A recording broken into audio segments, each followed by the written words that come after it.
This is Greg Canty here, and welcome to the Win Happy podcast. Stay tuned for interesting chats with interesting people about winning their lives and being happy at the same time. This show has been brought to you by Fusion Communications. Thanks for listening.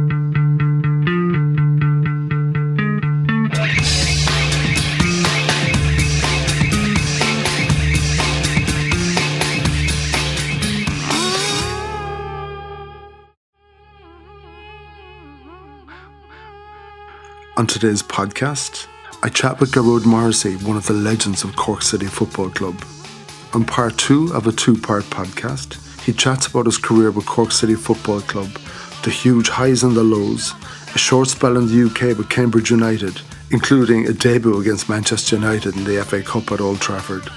He also spoke about the differences between the leagues and the mentality it takes to become an elite player at the very highest level. And finally, his decision to retire from football. Let's hear from Gearoid.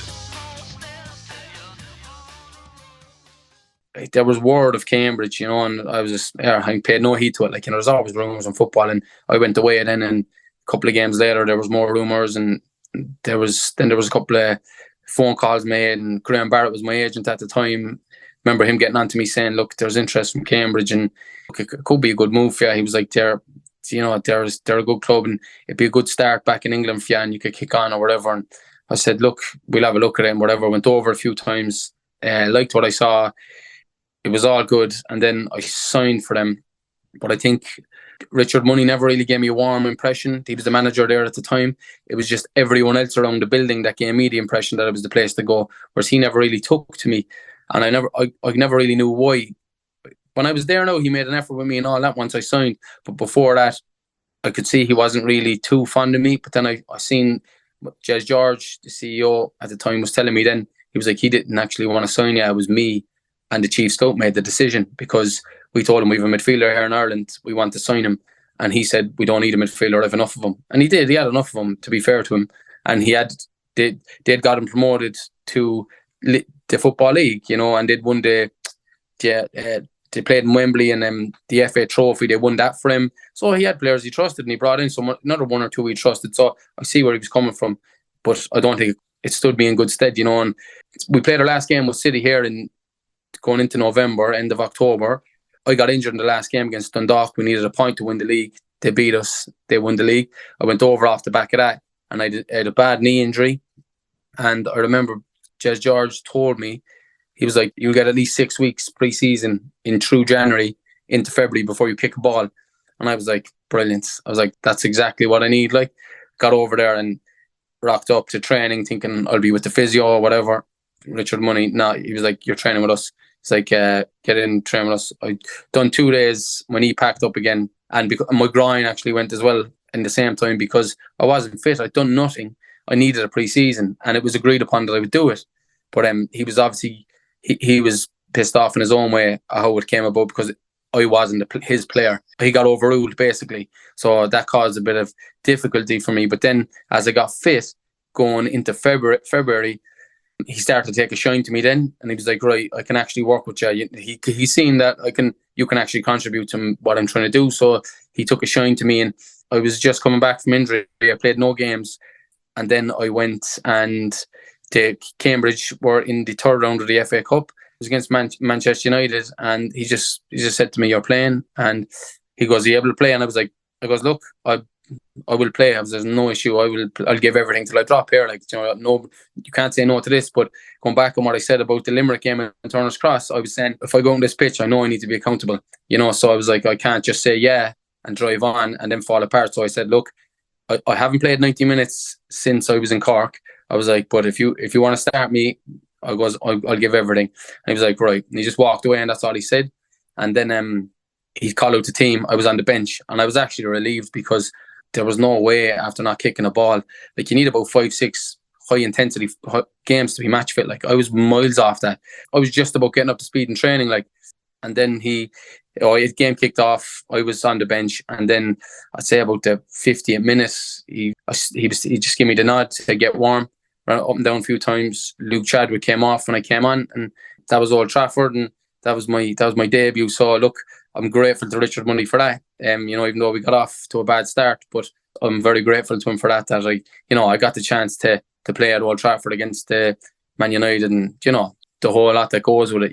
Yeah, and that was a replay, wasn't it? And from what I gather, and I think I saw the Man U lineup, it wasn't exactly the reserves you were playing either. Yeah, so because the first game in the Abbey Stadium in Cambridge, they drew with us, and I was in the stand. I wasn't even training properly then, but I was in the stand and I was watching it, and I think they played not a weakened team that day. There was a lot of good players, but there was a lot of reserve players and stuff.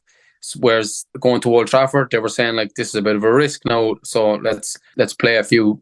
They had, you see the lineup, like there was some top players there, and you knew every name on it, like, and you knew them well, so they were out to do a job that day, which was great too. It added to it. Was that you going to work, or was it stars in your eyes that day? I was going to work. It was very much going to work. I remember it's very strange. Like people were saying afterwards, it's amazing what happens when you hang on to the coat trails of giants. Like, you feel like the buzz before it and after it is unbelievable. The papers, the media there's so much people come out of the woodwork, ringing, texting. It was unbelievable. Like I can only imagine what high level Premier League teams have to deal with players like daily, like, because this was nuts. There was a lot going on, like, I remember Phil Jones was there, and I remember I walked out, and like I said, I was at Blackburn with him, and he was before you go into the warm up, you might catch one or two buddies and you just pass the ball around, get loose, like get moving a small bit, like. But I kind of was looking to make eye contact with him, and he kind of was like, he was giving nothing, like. And then I was kind of going, right, well, I was like, then I kind of dawned on me, like, I was like, I'm probably a bit loose here. I was like, I need to get more serious with this. And I was, but I learned that off John Coffey, like looking to say hi to the opposition before the game is a no-go. Like, you should never ever do. Forget about it. When John Coffey came in, we'd get fined if we said hello, like, to anybody on the opposition team. Even if they were your brother, you were going to get a fine if you said hi to him. So, and he was dead right. He was like, after the game, after we have the 3 points in the bag, go over, shake his hand, hug him, do whatever you want with him. It was like, before the game, there's nobody talking to anyone. And I thought it was one of the best rules he ever brought in, because League of Ireland, everybody knows everyone, so you could talk to everyone if you wanted. You could say hi to everyone. But he brought that in, and same thing with Phil Jones. He blanked me, so they obviously had something similar going on, and I was like, going, right, well, let's get serious here. So I really was like in the warm up going, I need to get my head on here properly now, and give it socks. And there was 74,000. It didn't blow me away or anything like that. It was amazing. But I remember being on the pitch thinking, we deserve to be here. I didn't feel the way I think, even looking back now, think how we should have felt. We didn't feel that. We just felt, we went out and we thought, we deserve to be here. Like, let's go and have a game of ball here. Like, we've nothing to lose. Let's just enjoy this and work as hard as we can and see where we end up. It was, like I said, it was a fantastic experience. And the first team players, Man United, like, all coming into the dressing room after the game to us, chatting away. They were all excellent, in fairness. That's what I was going to ask you. Is there respect amongst professionals, even though there's a few leagues between you? Yeah, and I think that's what they're very aware of. The higher up you go, they know there's a respect needs to be shown to these lads as well, because they're doing what we're doing every day. And, like, to be fair about it, even the level I played at, teams we played in leagues below where I was always aware of, you have to show them respect, like, because they're out there grafting as well every day, and they're trying. They're after training all week for this game, the same as we are, and it's 11 men v 11 men, and they're willing to go there. I was like, so you have to respect it, like, and I think it's only a fool doesn't anyway. It's not in my makeup. It wasn't in our makeup, So yeah, that was it really. And what's the difference, Gearoid? You and that level of player. What's the big difference? Because you've been on the pitch with them. Obviously, they beat you 3-0 or whatever. They all train as much as you do. There's only so many hours in a day and so many hours in a week. What's the difference? It's amazing. I've often looked at it. Even when I was with City, I was looking at it. We've played some pre-season friendlies against big teams. Big teams come to Turner's Cross pre-season friendlies in July, and I've always tried to work out what it was, because they'd have the technology, but we eventually caught up. We got the technology, the GPS vests and the sports science. Like, there's not a club in Ireland now that Ireland now doesn't have a sports scientist, and like and a video analyst. We caught up in every way, really. Dietitian, we had everything. Our coaches were our pro license, our UEFA A. The coaches were up there. So I always questioned, like, what's looking at their shit. I've been to England on trial to I don't know how many different clubs. Been with the first team, seeing how they're doing it, and it's the same kind of format. No matter how much they change it up, it's the same format, and even the gym stuff. It's all very much the same. You might have one guy tweak something different, and he goes that way with it, but it's very, very similar. So the only thing I can think of is mindset. They have a mindset that doesn't wilt. It's just, if I do well on a Friday night with City, we win. I think I deserve a Chinese. Come home, have a Chinese, and the next day maybe be leisurely, and maybe have the weekend leisurely. And they don't switch off. It doesn't change with them. Like, they're always working. So like when they finish, like, mentally at the end of a season, you're exhausted.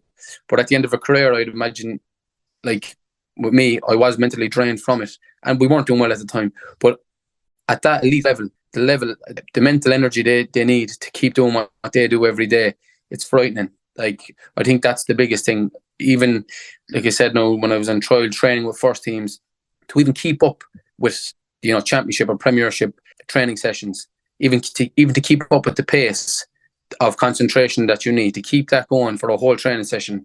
You'd go home, you'd sleep for 2 days. Like, it's frightening how tuned in you need to be. So I think it's mindset for them. So I would say at the end of their career, and that's why I think you see a lot of fellas who get to the top of their game and they're like, what happened to him? Why did he fade off? I'd imagine it's because mentally, even though they're still good enough, mentally they're exhausted. It must be, like I said, I've never got there, but mentally it must be so draining to be that tuned in all the time. And then naturally, when you're that tuned in, you do things quicker. You see things quicker, and the level of the game speeds up. In your mind, you're doing something on another level. Even though we train the same all week, but you're working on a different level mentally. So it speeds the whole game up completely. So I would say mindset. Yeah, I'm a huge Liverpool fan, and everyone kind of knows how much they collapsed this season. And it was kind of ironic, actually, because their trainer, Pep Linders, brought out this book called Intensity. And you see clips of their training sessions, and apparently they train as hard as the matches. And I just wonder, if you're going into that dressing room every single day and you have, every game there's something huge at stake, and it goes on and on and on, and they had a colossal season last year. And if the manager is shouting and roaring at you and getting you into that high intensity space all of the time, and we know they won 2 cups last year. They lost the Champions League final with that weird stuff in Paris against Real Madrid. And of course, they were pipped at the post as well then by Man City again. Moneybag City, I call them. But anyway, no wonder they were exhausted. And I remember the season starting, and even as a fan, I wasn't even ready for the season to start because it was exhausting following them. Could you understand how, and everyone was saying, that they must be tired, and I suppose the worst thing on this earth is to admit to it, because once you admit to it, it creeps into your head then, we're all tired. So they'll never admit to being tired. Yeah, I agree with you. I think, if the thought comes in, it becomes you. But, I suppose, like that's what we were saying, when I was speaking to you before, we were on about like the difference between like a fan and a supporter. Like, I think a fan sees it like one dimension, like it is what it is. But I think a supporter tries to understand it, and they try, like you're saying now, about the mentality of it. And even you were exhausted, and you weren't ready to go into another season because you were so tuned in for the, so like, I think it's important for everyone to like, and I know they're on colossal money. I know that. It still doesn't make them inhuman. Like, they're still going to, you can't appreciate that level of sport until you've stood on a pitch and tried to take part in it, or even if you couldn't, stood on a pitch and been right on the ground with it. I think that's when you'd go, right, it's I suppose it's unfair of someone to ask a supporter to understand that when they've no way of trying to get their head around it, because they've never experienced it other than being in a turnstile looking at it, So it's very tough, but I think it's so, like I said, the money that they're on doesn't make them inhuman. Like, they're to that level of sport. It is elite, like, and there's the percentage of people that even can operate on that level. It's not a huge amount, I don't know what it is, but it's very little, like, So I've never been a guy to shout at a TV or any of that. Anyway, the only time I'd shout, like, or even think of negatively, if someone's not working, if their attitude stinks, like that kind of stuff, that does get to me, and that does annoy me. But because when I see players who are still trying their best and it's not happening, and I'm going, what's going on with him? He was excellent, I'm like, I don't. And then people jump, he's not living his life right. He's not doing this. He's not, like, there's no evidence of any of that. It's just the fact that it's a very, very difficult to stay at elite level sport. It's why the people who do, they're like almost like gods to us. It's like we absolutely adore them. Like the Messis and the Ronaldos and these guys, like Neymar's and Mbappe on the way. Like these fellas, like that's why they are adored the way they are adored, because even the coaches understand the level, and it's something to be respected. On the subject of being a fan and being a supporter, I was chatting to Pat Dolan one day, and he was chatting about some of the abuse that the players get from time to time from the stands. And he kind of asked me the question. He said, for a young guy on the pitch, you were 18, 19, 20, to be honest with you, still even up to 30, you're a young man.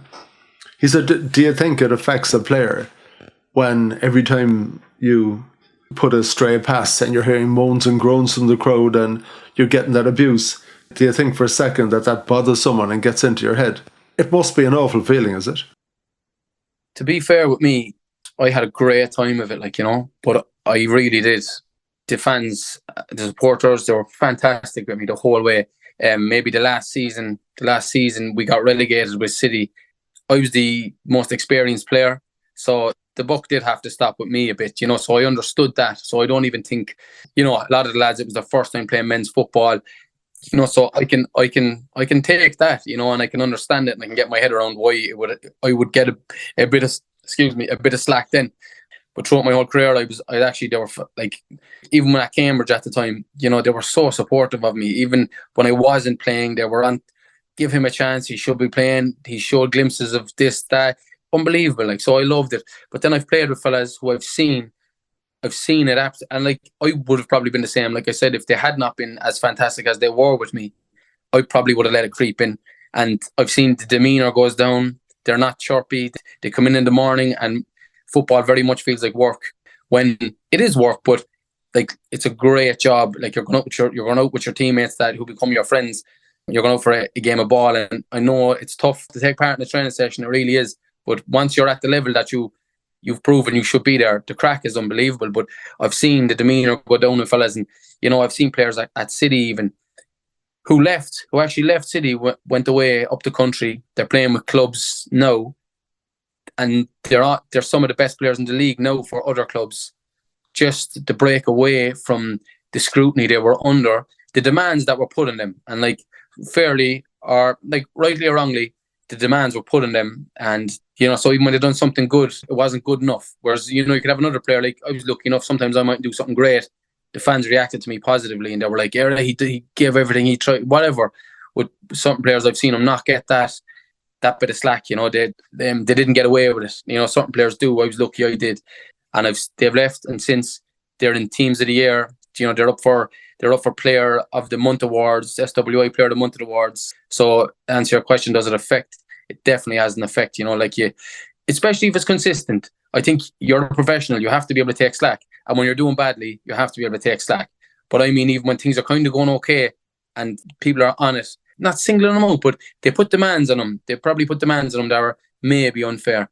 And when they don't produce, it comes to a point where it's not even pro-producing. They don't particularly like the player anymore because of what they've went through emotionally together, So even when he does something right, it's not that good. It's not as hyped up as what maybe it should have been. So I've seen players leave who've been under scrutiny and flourish. So I think they're just an example that it has a massive impact. Like I said, we all have to take it. No matter what job you're doing, you have to take it. And there's a professionalism, and you're not going to go far in football if you're not able to take it. But I've definitely seen it when it's consistently happening. I've definitely seen players wilt. Yeah, and apologies now again for the Liverpool reference, but I remember a few games in, Jurgen Klopp had a bit of a lash off the Liverpool fans. I think, did they lose 3-1 or something at home to Crystal Palace, and he gave out about the moaning and groaning in the crowd, and a lot of the fans started leaving early and all that kind of thing. And he went to the point of saying it in his pre-match interviews and on the team programme. And I think there was a match, and they drew at home with West Brom 2-0. And they were losing like 2-1, and a few minutes before the end, the crowd stayed with them, and Liverpool got an equaliser. And he took the team and he went down to the Kop, and this business of all holding their hands and acknowledging the crowd. And I remember there was a lot of criticism in the media, like, is this what Liverpool have become? A 2-2 home draw against West Brom, and they're celebrating as if they've won the league. And for me, that was him teaching the crowd what supporting the team was like. And he was more or less saying, you got that goal for us because of supporting the team. And in all of his tenure, and he went through a rocky patch this year, the crowd have always stayed with them, and even though it's been a lousy season, they don't really lose matches at Anfield. They will still win most of them. I think he understood that dynamic from the very, very beginning. And, we were chatting about that run where you won the league. It was the last league that was won by Cork City Football Club. We've been in the crowd and you're top of the league, and hearing some of the abuse from some of the people around me. Jesus Christ almighty, you'd swear you were playing terrible and about to be relegated. I thought it was terrible. Yeah. I remember we were top of the league. We drew 2-2 with Bows. Or we might have actually beat Bows on the day. Might have been 1-0. Actually, might have beat Bows 1-0. And I remember getting booed off the pitch. I remember walking in under the shed, and I remember looking at each other like as if to say, is this like what? It was like, we're top of the league by I don't know how many points it was at the time, but like, I was like, we just beat Bows, who have a bit of grit about them. Like, they're a tough team, like every season, no matter, even when they're good now, I know they're doing well, but even when they're not doing well, they always know how to dig in, like whatever manager they have. But I couldn't believe we were being booed off. And I seen then later, like, like I said, I was saying to you, like, it's one of the worst things ever. We have social media, so you've direct line to the feedback, like, which is, it's the worst thing, like, for that, the mentality of an athlete or whatever. I remember seeing the feedback then that we didn't win in the right way. We didn't play the right type of football. And I think by that point, I think that might have been off the back of, we'd got a trophy or two at that time. And it was almost as if, not that they were spoiled or anything, but they were used to us. I suppose you quickly, eating bread is soon forgotten. Like, you quickly forget what it was like to be grinding it out in the first division.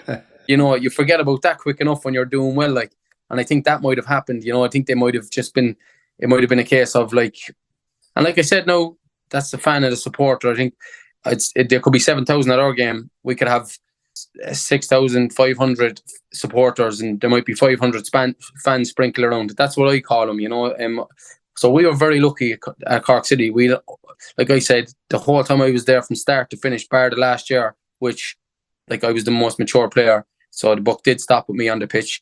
The most experienced player, sorry, the buck stopped with me, so I can understand that. But other than that, they were fantastic with us. Like, even, I said one or two players there, whatever happened with them, they didn't take to them. I don't know why. They were great players. They went on, they done really well, but they were fantastic with us. Like, they really were through the whole lot of it. There was just certain aspects that would happen that, like that Bows game, and you'd have to question, being like, what are we doing? Like, what's going on here, You were the best team in the country for a few years. You won the double. I know you were runners-up. You won the cup twice. What do they need to do now to become the best team in the country again? Is it a colossal distance, or is it a small distance? No, it's big enough for it. I think, look, it's probably a learning curve for everyone. You can, even with the group that are there, they might be seasoned pros in other leagues they've been in. Some of the lads who've come in, and they are all quite young. I don't know what the average age is, but I'd be shocked if there's many of them over 25, like, so, and I'd be surprised if there's many of them with more than 2 years. Irish Premier Division experience. You know what I mean? More than 2 years, say maybe 3 now after this season. So like they are getting there. They're definitely getting there. You know, it's just a case of, I think one of the biggest problems is that the City fans at the moment are so close to when we were successful now that, and they've had a, to be fair about it, like it's been a shit couple of years for them. You know, you'd feel for the fans, like, because as a fan, it has been shit for them. Like the fact that we've been losing and relegation, and it's bouncing back now a bit. We're on the way up again, and we're in the back in the Premier Division. You know, we're second bottom, which is kind of par for the course, like I think. But I think there's an expectation that there's a lot of hype you carry from winning a first division into a Premier Division. And the new owner coming in is Dermot Usher. He comes in, there's more hype, more buzz. You're making a couple of signings, you know, there's lads coming in on loan from Celtic, and there's a lot of hype to all that, like, and you kind of carry that buzz with you, but you soon get sobered up when you're up against lads who their bread and butter for 10 years has been grinding it out in the Premier Division. They know how to grind out results, like, you know, so, and the better players know how to grind out results, and they know how to play good football at that level, you know, and there's a bit more quality to it. So it's unfair. It's not unfair, but it's tough on the group, because they probably need to add a bit more experience in terms of, like I just said, fellas who have 8 years, 7, 6, whatever it is, in the Premier Division, and they're seasoned, they're veterans of the league. They know what to do. If you have a couple of them leaders in your dressing room, even two, it makes all the difference. And like I said, the lads are getting there. Like I've no doubt, like the captain at City, Keane Coleman, he's getting there with that. He's going to be one of them. It's just the fact he's having to win games as he's learning. Whereas a lot of these fellas who become the veterans, they play with veterans when they're kids, and they carry them through. And then it carries on, and then you have a successful team for 10 years at the top. You know, so I think the lads are unlucky at the moment, because they're having to win games when they're learning how to become this player that they need to be, that they will be, because they're doing it day in, day out, and they're showing they're capable. It's just a fact of a bit of nous and certain things that you learn from, say, the experience that you just don't get when you're like the first year in the Premier Division. They don't know, you know, you give the ball away in the first division, they might not score. We give the ball away in the Premier Division, you know, especially in the final third, there's a very high likelihood that they're going to put it in the net, or they're going to create something from it. Like, you know, you'll be punished. You learn that, and then you learn that quick enough, and then you're like, right, I'm not giving the ball away. I'd rather, if I am going to give it away, I'd rather put it up by their box if I'm about to, you know what I mean? Yeah. And then you learn, these are just little things you learn. But the team at the moment, if you're saying how much of a gap is there, there's not that much of a gap, or it's not a colossal loss, but it's just you definitely need to add a bit more experience, I think. And, you know, and with the experience now that they're after getting, you know, you have something then to be reckoned with. Whereas I think lads coming in, I remember we got promoted with Tommy Dunn that time. Our first season, we finished mid-table, but we were lucky. We were the exact same as City are doing now, and we went on a run. I think we lost the first 8 with a couple of draws sprinkled in. We lost like 8 and won. We won 2 out of the first 9 games or something like this. So it's not close enough to that. So it's not that far off the City team now. But towards the end of the season, we put a run of 10 games where we won 10 in a row. Danny Morrissey was there and Kieran and Kilduff, and the 2 of them were strikers, and they just, everything that touched off and went into the net. And I don't know how, we were delighted and blessed to have him. Remember, Danny Morrissey nearly got a move to Huddersfield off the back of 10 games, you know. So we had that run, and that finished us mid-table. Next season, Caulfield came in. We went on and nearly won the league. Like I said, we went into it with a point. A point would have won us the league against Dundalk the following year. So, like, in terms of the gap, it's not that big, but they just need to sprinkle some, get a couple of more fellas in around it, I think, and they'll be thereabouts. Like, on the subject of learning, what have you learned from all your time playing football? Those experiences when you were very young and going to England, and, you know, your time with Cork City, experiencing the highs and the lows, knowing what teamwork is and everything else. And for the next chapter in your career, what have you learned? I would say mentality is everything, because, like, if a thought creeps in, you become the thought. You know what I mean? You become that. Your demeanor changes if you let that thought hold in your head for long enough. So I've learned to I've learned to be aware of my thinking a lot. So even in my job now down in the pew, and if something's not going right or whatever, and the situation kind of becomes me, I've learned now to step back from it a bit, leave the thought, move on, deal with the situation. Whereas when I was younger, I'd always let whatever thought I was thinking, that was me. Like, that's how you got me. If I was happy, you were getting the best of me. If I was sad, shoulders down. So I've learned that my mentality it's crucial for everything, and consistency. I just think whatever you're at, even if when you feel out of depth, or you probably you shouldn't be there, or you're not good enough to be here, or you shouldn't.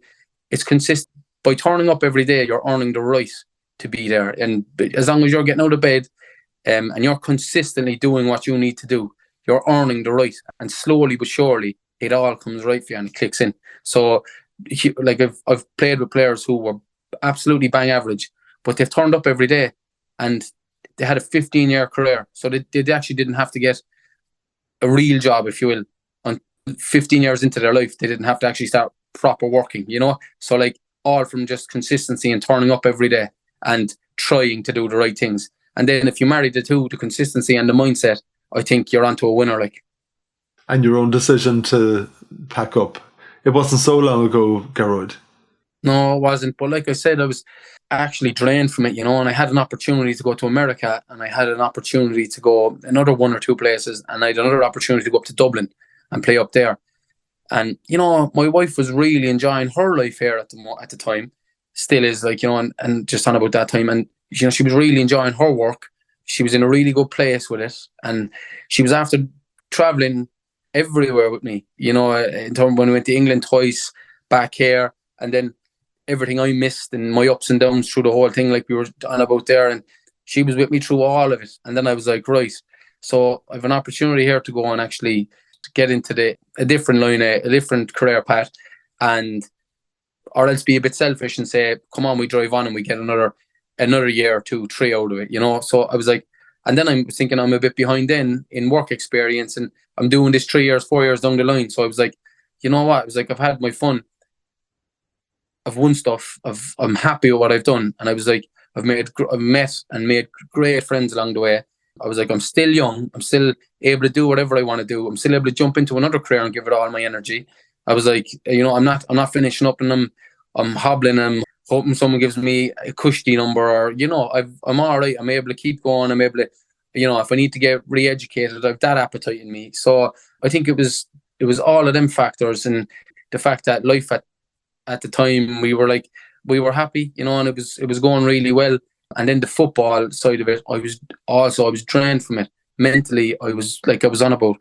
The only thing that takes away that draining is success. But to get to the success, you need to fight that draining and push on and persevere. And I'd already done it.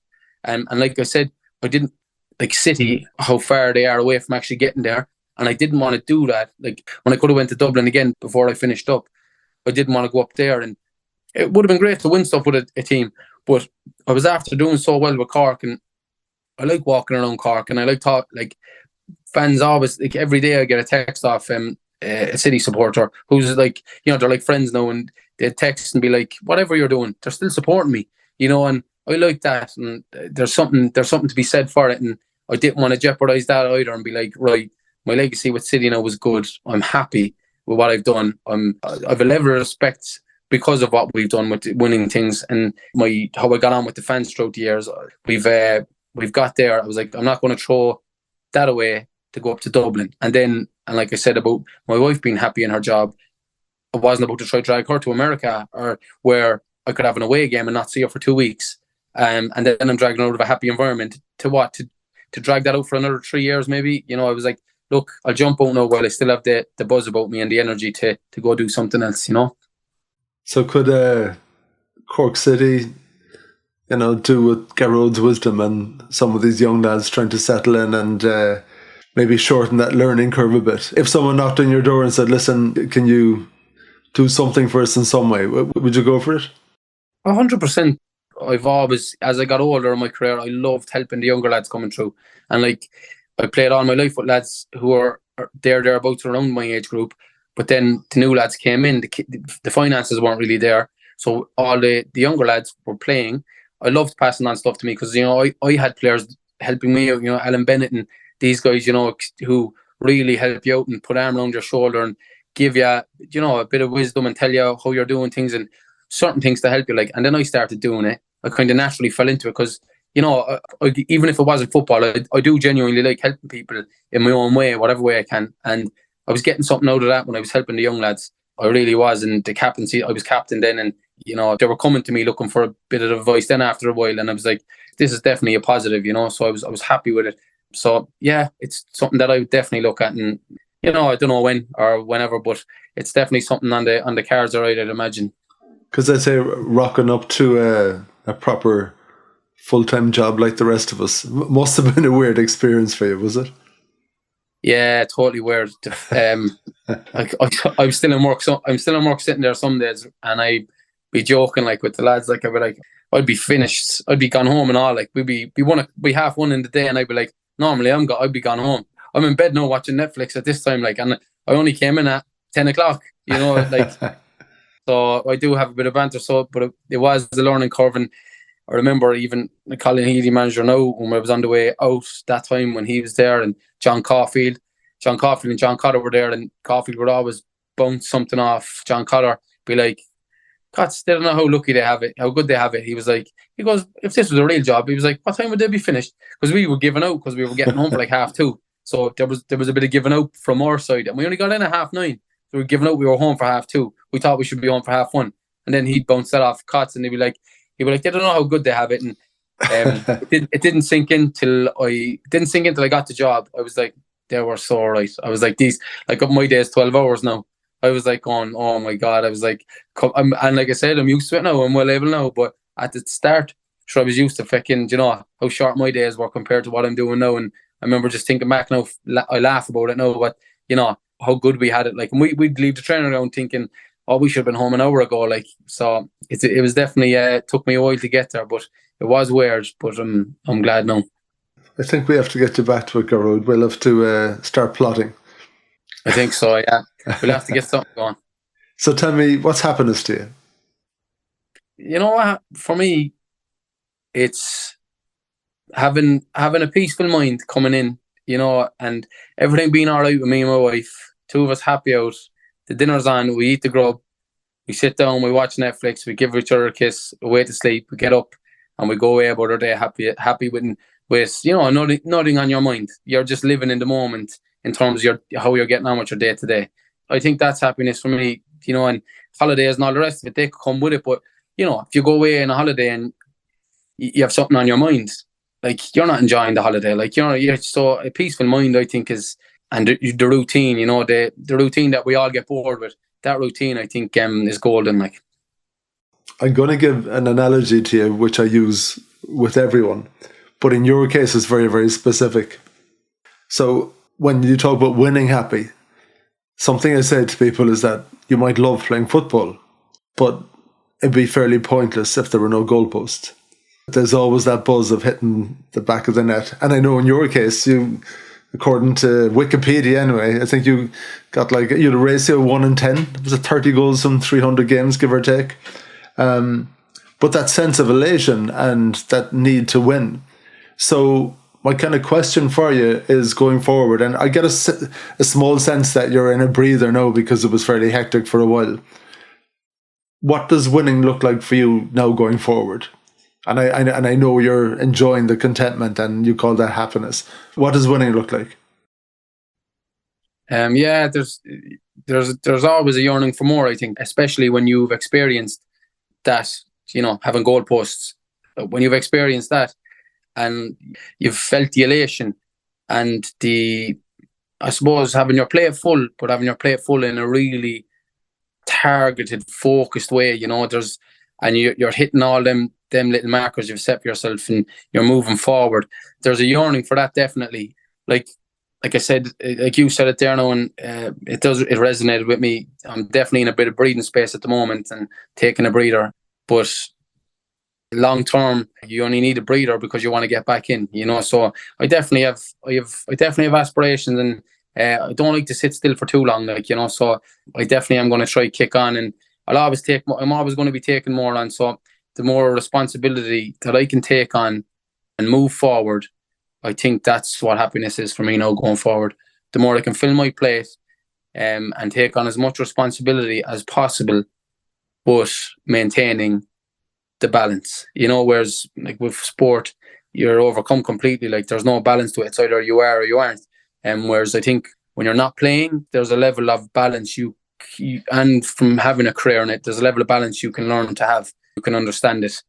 So I think that's happiness for me going forward, is to take on as much responsibility as I can, move forward, but be conscious of the balance of life and, you know, the other stuff that there is to appreciate, you know.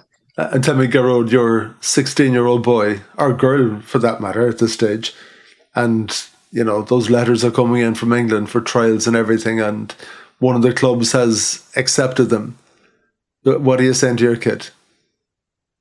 I would say, as long as you're there and you keep doing what you're doing, and, you know, obviously you might have to implement a bit more, change your training a little bit, add a bit more to it here and there, take away a bit of this, add a bit of that. Like, you'll have to do that, like, but the interest won't go away. You know what I mean? The interest doesn't go away.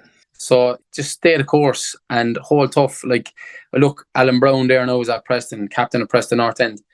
I think he's one of the best players for Ireland. I think every time he's on the pitch, he's our biggest goal threat. I really do. Like it.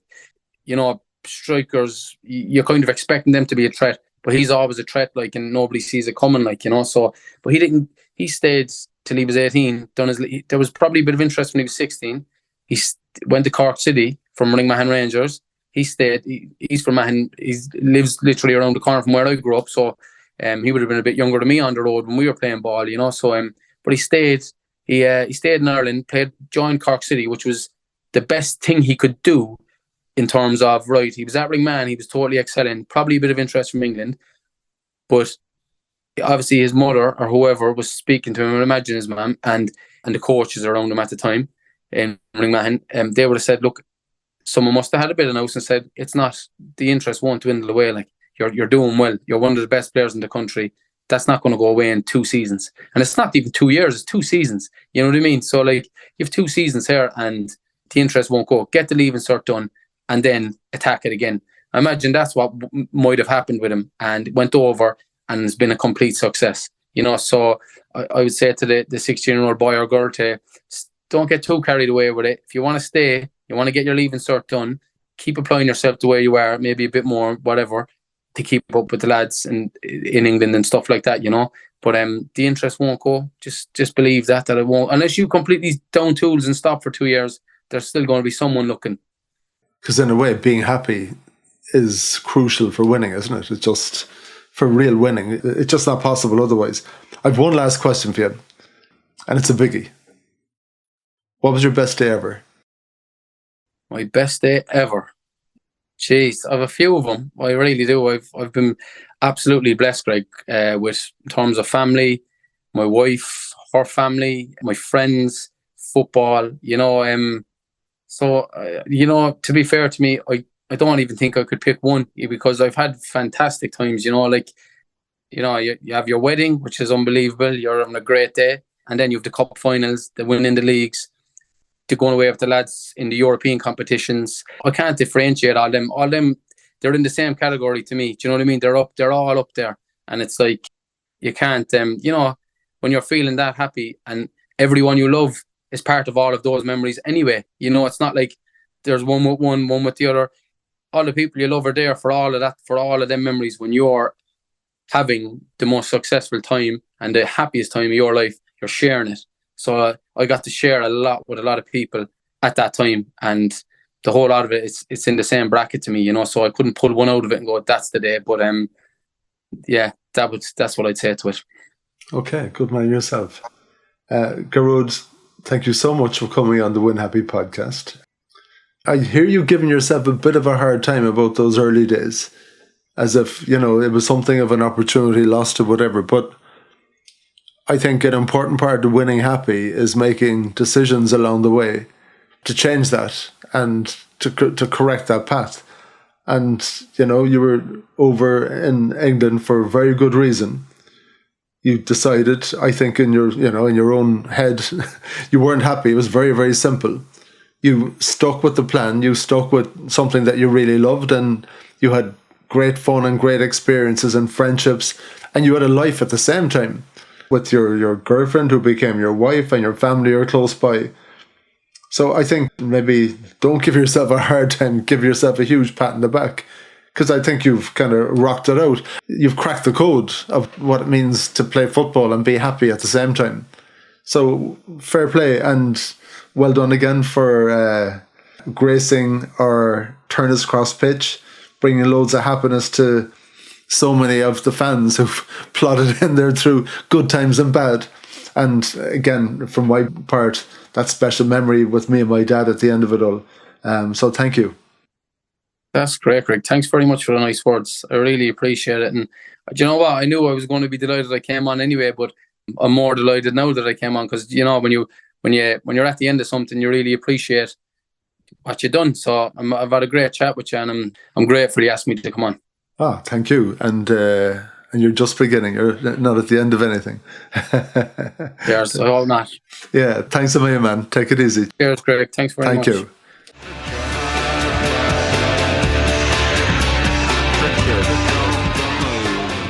Thank you for listening to the Win Happy podcast, which has been brought to you by Fusion Communications. If you'd like to get in touch, feel free to send me an email at greg@fusion.ie. So until next time, take it easy.